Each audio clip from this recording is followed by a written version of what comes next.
మానవులందరికీ వేదం చెప్పినటువంటి 3 ఉపదేశాలు ఏమిటయ్యా? అసతో మా సద్గమయ. ప్రతివాడు ప్రతి క్షణం ఈ 3 ఉపదేశాలని ఎప్పుడు గుర్తుపెట్టుకోవాలి. అసతో మా సద్గమయ. నేను అసత్తు నుంచి సత్తుకు పరిణామం చెందుతున్నానా లేదా? సత్ స్థితిని గుర్తిస్తున్నానా లేదా? భ్రాంతిని విడుస్తున్నానా లేదా? భ్రమను పోగొట్టుకుంటున్నానా లేదా? రెండవ ఉపదేశం తమసో మా జ్యోతిర్గమయ.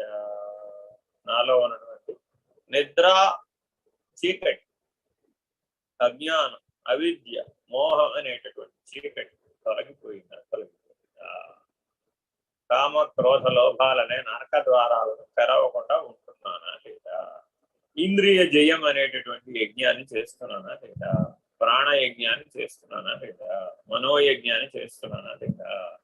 వృత్తి నిరోధం అనేటటువంటి యజ్ఞాన్ని చేస్తున్నానా లేదా? చిత్త వృత్తి నిరోధం అనే యజ్ఞాన్ని చేస్తున్నానా లేదా?